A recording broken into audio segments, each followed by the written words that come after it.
आगे पीछे पाँव हुआ गए। अरे तरह तरह खैस 20 या 50 साल के फल रहा है। और जहाँ महाराज जी पत्थर के हो गए तहाँ कौन सपना दिया था। अब हम राजा बना तो हमका घर मंदिर बना दिया। ये खाल निकाले के अलावा हमारा कुछ करी तो है। हम मंदिर न बना नहीं सोच लो तुम्हारे साथ हम वही इतना करब। अरे यार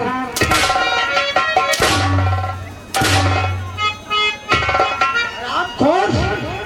मैंने तुझे सिर्फ ऐलान करने के लिए कहा था। मंत्री जी वहाँ सोचित रहन क्या कही। अब तब तक तो माइन जो छटाइन लागे कहा कही कहा मंत्री जी भूल गए। मैंने क्या कहा था कहने के लिए? कहा कही ना रे भैया का कहना हम तो कुछ सुन नहीं मेरे।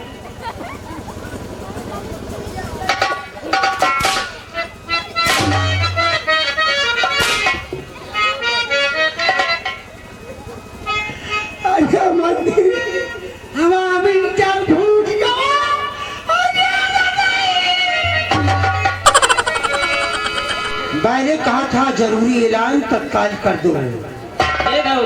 क्या सब में बता दो। क्या से कंचन तो रियासत के जितनी रियासत है यहाँ के महाराज प्रताप सिंह है। अरे छोटू याद आएगा मंत्री साहब का कहना है कहना जब कोड़री वाले धान काटे खाए वहाँ ऐलान कर दियो। नहीं हाँ नहीं तो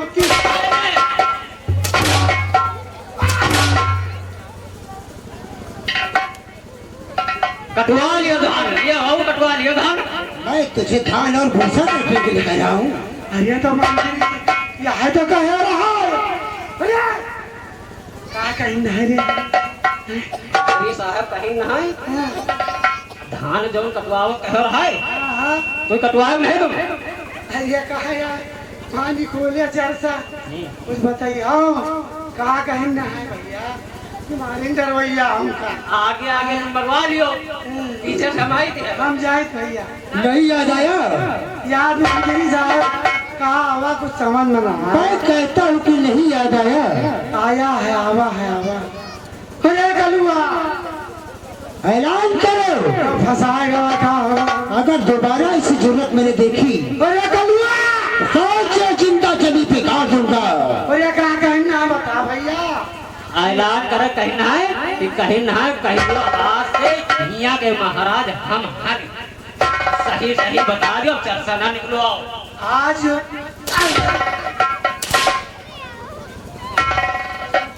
खाल खिंचवावत रे सही सही बता।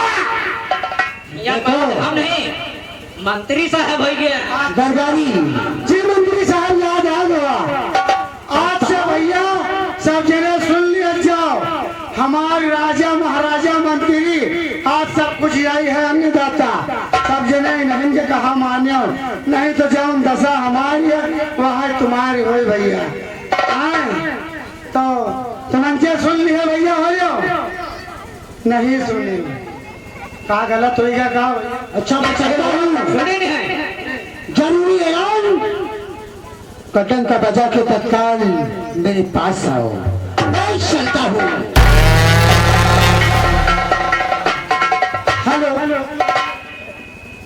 भैया हाँ भैया ऐलान करते रहा नहीं तो।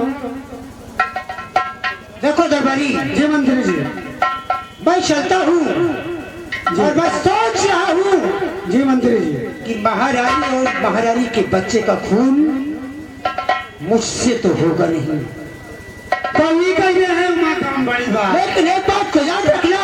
हाँ मंत्री जी मैं चलता हूँ जल्द से जल्द एक जल्लाद की व्यवस्था करके तत्काल करवा रहा हूँ।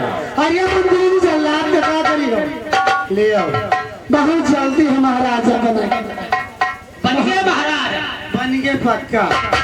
राजा पत्थर हो गए महारानी का और भैया का बउआ का खून करेगा जल्लाद तलाश। अरे का तलाश है अरे जल्लाद जल्लाद हम कह रहे हमका पठाई देते तो थोड़ा बहुत सही बख्श दे बचाएंगे। ना बात तो सही है। अरे राजा नमक खावा पिया गया भैया। ओ भैया हो मंत्री साहब जल्लाद खोजे कहीं गए कहीं जल्लाद को बुला लो।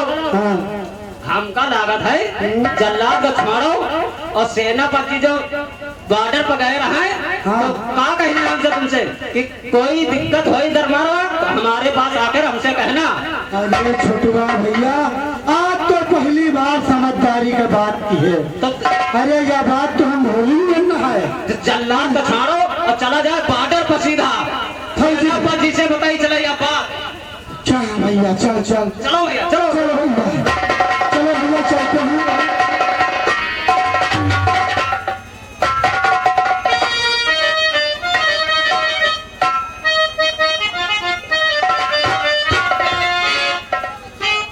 क्या बताऊं, आज बॉर्डर पर आए हुए मुझे लगभग एक सप्ताह हो गया है, लेकिन सीमा सरहद का चारों तरफ अवलोकन करने पर हमें कहीं से कोई दिक्कत परेशानी नजर नहीं आ रही है।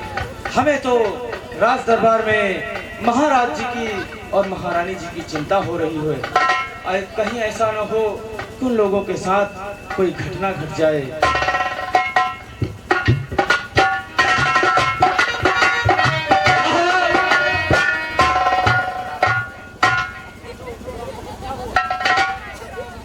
क्या हुआ सिपाही?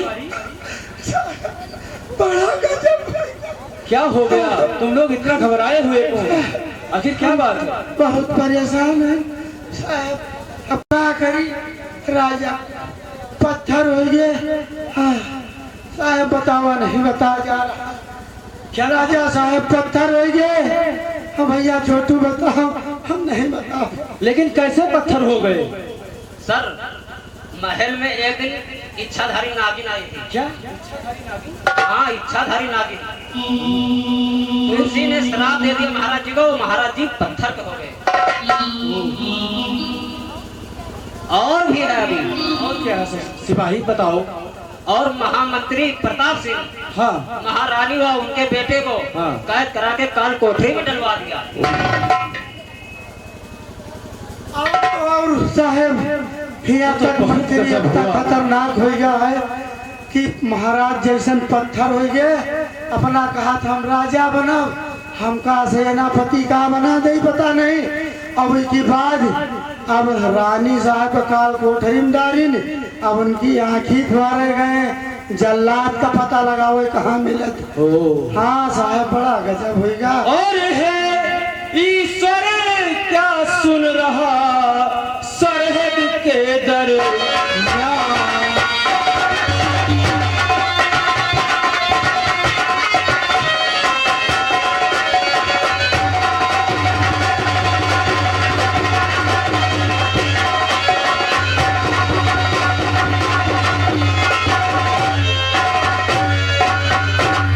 हे ईश्वर क्या सुन रहा सरहद के दरमियान। और महाराज पत्थर हुए दगा करेगी जान।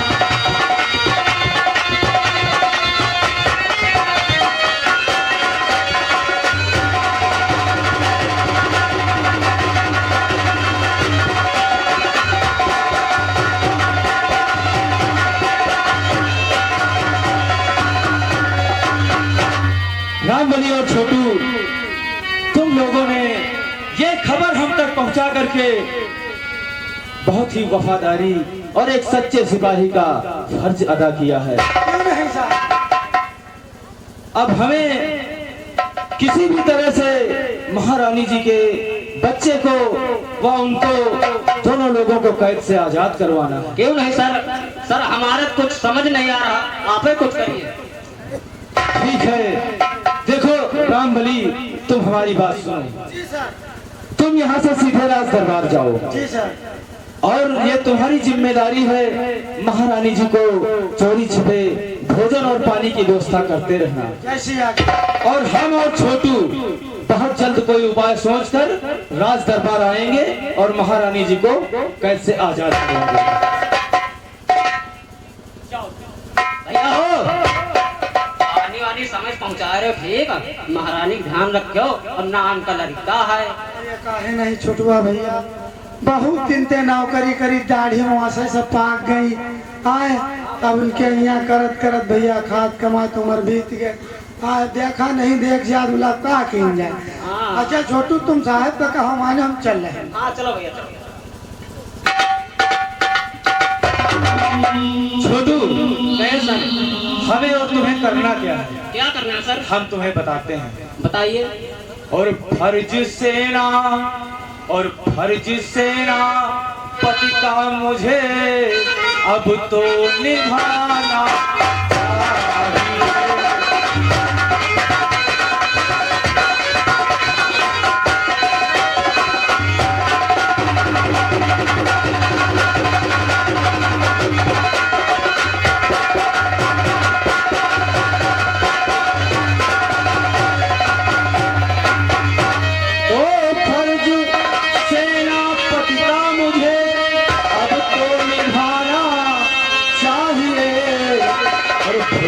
साधु।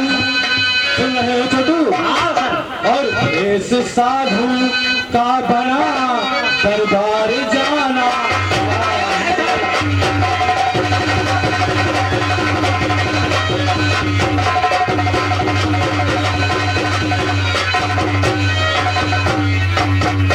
तो खाया नमक महाराज का उसको करूंगा मैं अदा। और राजमाता कैद में है उनको छुड़ाना।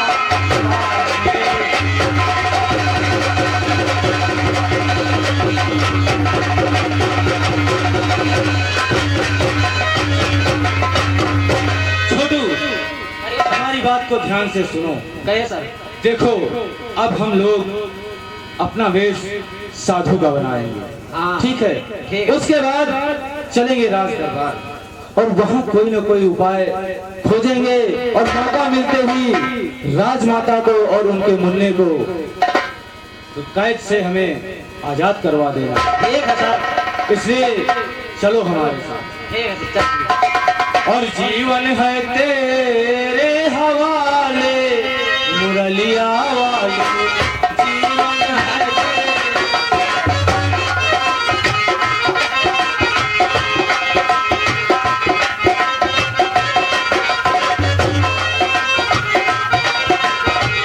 जीवन है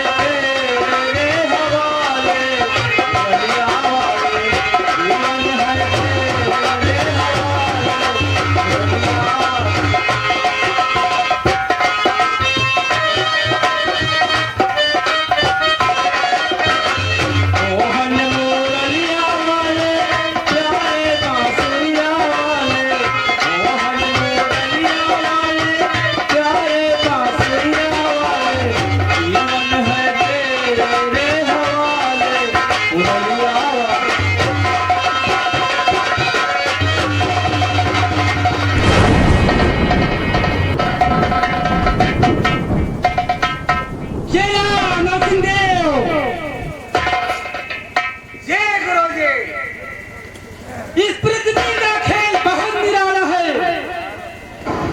हमारे ख्याल से इस पृथ्वी पर एक खास बात बहुत जरूरी। वो कौन सी बात है गुरु? वो सबसे खास बात ये है कि इस पृथ्वी पर जो भी जन्मा है जरूर मरेगा। एक न एक दिन उसे जरूर मरना है। लेकिन इस आखोरी त्रिकाल देव को छोड़कर तब तो गुरुजी आपका फांसी लगा। अबे चुप! हरामखोर मुर्दे की औलाद! मैं तांत्रिक हूँ। मुझे फांसी लगाने की कोई जरूरत नहीं है। मैं सर्वशक्तिशाली तांत्रिक हूँ। मुझे अघोरी त्रिकाल देव कहा जाता है। अरे गुरुजी तुम तो कहा था इस दुनिया जे को जन्म लिहिस एक न एक दिन जरूर मरी, तो आप न मरी हो तो आपका फांसी लगवानी पड़ी। नहीं, ये अघोरी त्रिकाल देव नहीं मर सकता, क्योंकि इसने 12 साल महाकाल भैरव की तपस्या की है और तपस्या करके हजारों सिद्धियों को अपनी बस में कर रखा है। और हमारी शक्ति के आगे कोई नहीं आ सकता, कोई नहीं आ सकता।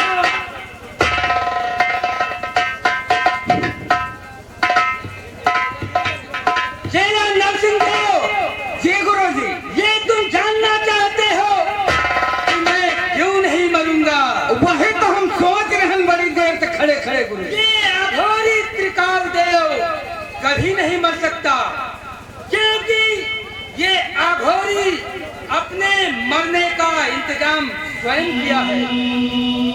तो कैसे हो गुरुजी को मारी तुम का फिर? वो ऐसे कि हमने अपनी शक्ति व तंत्र विद्या के माध्यम से एक तिलस्मी खंजर तैयार किया है, और वो तिलस्मी खंजर इस समय जदुई जंजाल में एक महामाया नाम की लड़की को अपनी शक्ति ही द्वारा बनाकर तैयार किया है, और उस महामाया को अपनी तंत्र विद्या के बल पर तैयार करके वो खंजर उसी को सौंप दिया है। लेकिन सबसे दिलचस्प बात यह है चिंगाल देव कि वो 18 वर्ष की सुंदर कन्या नहीं, बल्कि 100 साल की बुढ़िया है। अरे वाह गुरुजी, बुढ़िया खंजर समझते हो कौन भूल भुला जाए, हेरा जाए तब वो तो कहीं है। अबे गूढ़ दिमाग, ये चिंगाल देव तू ध्यान नहीं देता। ये अघोरी इतना बेवकूफ नहीं है। मैंने उस लड़की को खंजर देने के बाद उसे 100 साल की बुढ़िया इसलिए बना दिया ताकि वो खंजर कोई हासिल ना कर सके, इसलिए कि जब तक उसके साथ कोई शादी नहीं करेगा तब तक ना ही उसे असली रूप मिलेगा और ना ही कोई उस खंजर को प्राप्त कर सकता है। बहुत अच्छा चिंगाल देव, ध्यान दो, ये अघोरी त्रिकाल देव कैसे मरेगा? जब कोई जदुई जंजाल जाएगा और उस बुढ़िया से शादी रचाएगा, तभी वो खंजर शादी करने वाले अपने पति को सौंपेगी और उसी खंजर से हमारी मौत हो सकती है। तो बात यह है कि ना ही कोई जदुई जंजाल जाएगा, और मान लो हाँ गुरुजी, बुढ़िया अगर कोई जदुई जंजाल पहुंच भी गया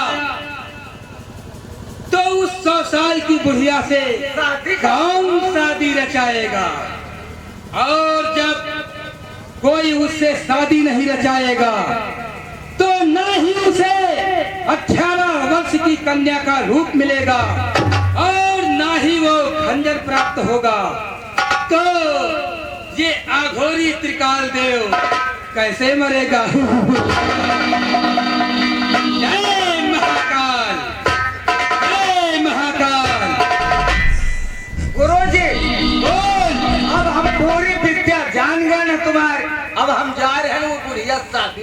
अबे हमारी विद्या को कोई नहीं जान सकता, तुम सब कीड़े मकोड़े हो। यहाँ तक कि पृथ्वी लोक के देवी देवता भी हमारे अधीन है। मैं वो शक्तिशाली तांत्रिक हूँ जो कि सारे ब्रह्मांड को जलाकर राख कर सकता हूँ। अरे तो इसके मतलब हम यहाँ झेलत तो रात के दे हुआ। क्या नहीं, तू मेरा चेला है तो क्या, लेकिन लोग मुझे अघोरी क्यों कहते हैं? अघोरी का किसी से कोई रिश्ता नहीं होता, अघोरी तो सिर्फ अघोरी होता है। याद रख, हमारी तंत्र विद्या के बीच में कभी टिप्पणी करने की कोशिश नहीं करना, वरना केचुआ बनाकर इसी पृथ्वी पर निगा दूंगा और 7 जन्मों तक रेंगता रहेगा। अरे ऐसा नहीं गुरुजी, अब ना। ठीक है, हाँ, मैं तो बातों में उलझ गया, अपनी समस्या, अपनी जिंदगी के बारे में बातों में उलझ गया, लेकिन याद आया मुझे वो मरी चाहिए जिस मरी की तलाश में मैं काफी दिनों से भटक रहा हूँ। वो हरामजादे शमशान घाट के मुर्दे अभी तक वापस नहीं आए, आते ही होंगे। वो अपनी मधुर बीन की आवाज से उन दोनों को जरूर विवश कर दिया होगा। और जब वो दोनों विवश हो गए होंगे तो मजबूर होकर वो पिटारी में बंद हो जाएंगे और फिर मणि आपके पास आ जाएगी गुरु। चिंगाल देव, ये अघोरी त्रिकाल देव का दिमाग है। अब मैं उन इच्छाधारी नागों को लेकर अपनी गुफा जाऊंगा और उनसे मणि प्राप्त करूंगा।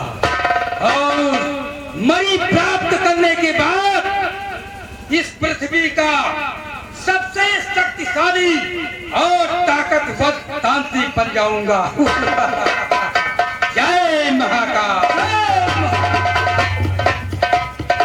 हम सपेरों का इंतजार करते हैं।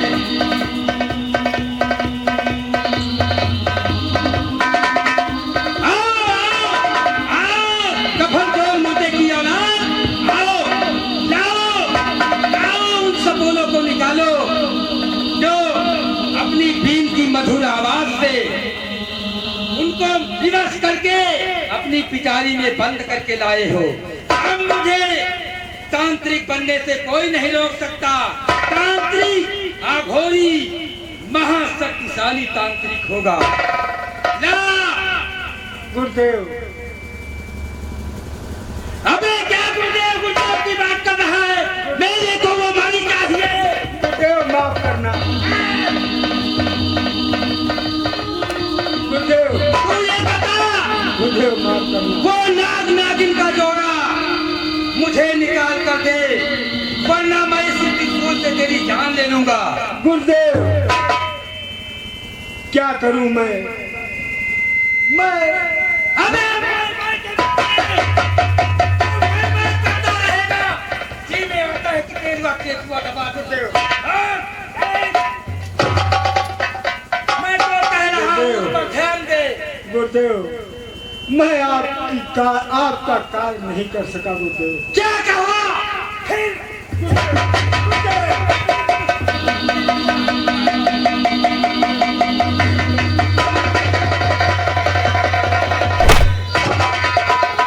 रामजादे, तू हमारे सीने की ज्वाला को भड़का रहा है। एक छोटा सा काम सौंपा था, एक केजुए को पकड़कर नहीं ला सका। इसलिए कि मैं जब वहाँ बोल तुझे वो नाग नागिन का जोड़ा क्यों नहीं हासिल हुआ? गुरुदेव, जब मैं वहाँ पहुँचा और बीन बजाने लगा, तभी वहाँ महाराज के सिपाही पहरा दे रहे थे और वो महामंत्री आया और हम लोगों को पीट पीट के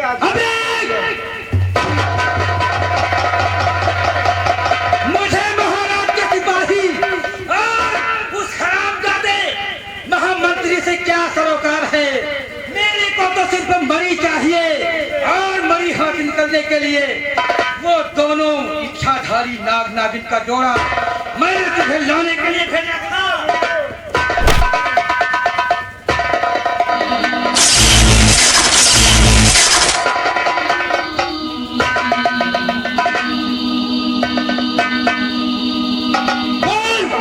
तू खाली हाथ क्यों आया है? गुरुदेव, हमें माफ कर दीजिए। हमने बहुत प्रयास किया, लेकिन वो मंत्री का बच्चा इतना शक्तिशाली था। क्या किया उसने? उसने हम लोगों को बहुत मारा और कहा कि जाओ, हम तुम्हारी जान बख्श देते हैं, इसलिए कि तुमने सच सच हमको बता दिया, इसलिए हम तुमको छोड़ते हैं और जाओ। दोबारा इस घाटी में अगर कदम रखा तो पैर और हाथ कलम कर दिए जाएंगे। आखिर उसने घाटी में बीन बजाने से क्यों रोका? मेरे को ये बता। मेरे को सिर्फ मणि नजर आती है, मणि। इसलिए किसने कहा कि इस घाटी में महाराज का हुक्म है। क्या कहा? कि जाओ, कोई इस घाटी में बीन बजाएगा उसको ला करके दरबार में फांसी दे दी जाएगी।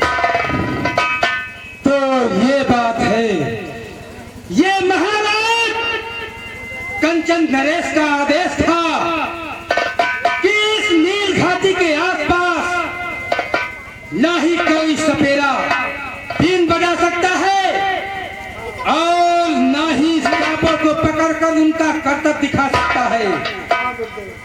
यही ऐलान किया होगा। लेकिन महाराज कंचन नरेश, याद रखो, तांत्रिक त्रिकाल देव को मणि हासिल करना है, उसे कोई नहीं रोक सकता। जय महाकाल, उसे कोई नहीं रोक सकता।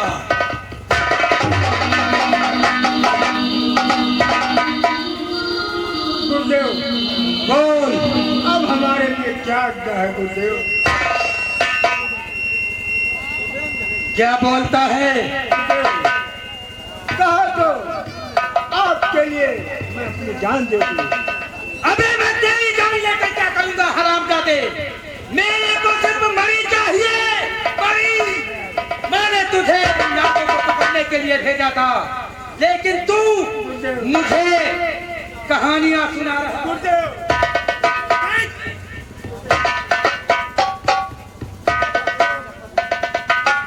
मैं उस घाटी में बीन बजाने दोबारा नहीं जाऊंगा। ठीक है, में डालेगा। ठीक है।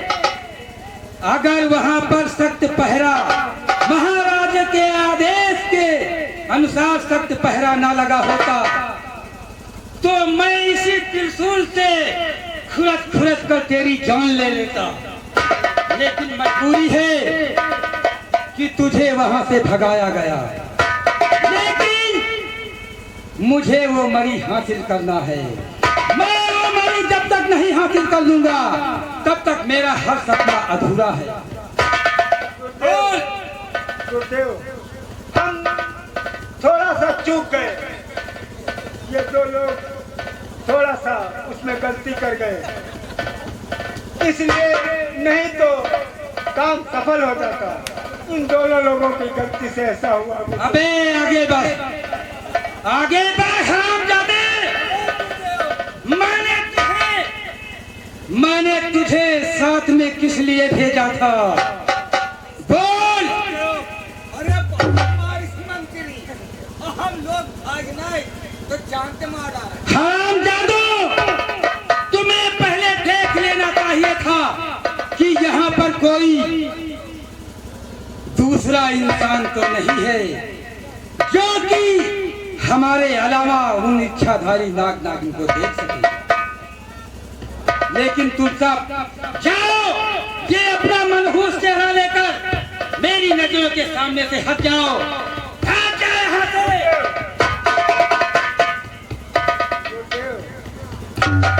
मैं कहाँ जाऊंगा गुरुदेव? आपकी सेवा से कौन करेगा? ठीक है, तुम दोनों जाओ और दोबारा परत कर अपनी ये मनहूस सूरत मत दिखाना।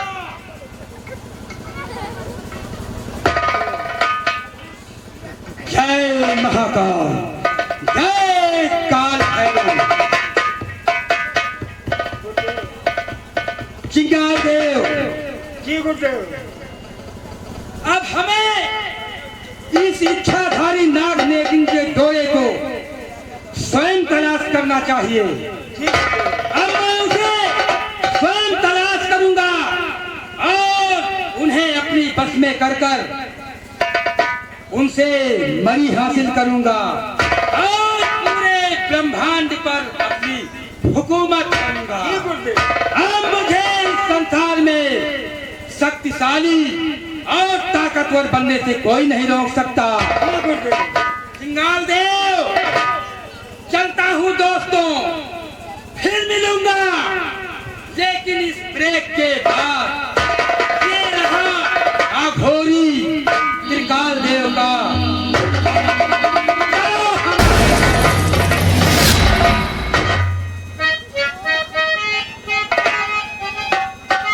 क्या सेनापति महारानी को बचा पाएंगे? क्या त्रिकाल देव हासिल कर पाएगा नागमणि? अगला भाग देखने के लिए हमारे चैनल को सब्सक्राइब करें और घंटी के बटन को दबाना ना भूलें। वीडियो को लाइक व शेयर ज़रूर करें। धन्यवाद।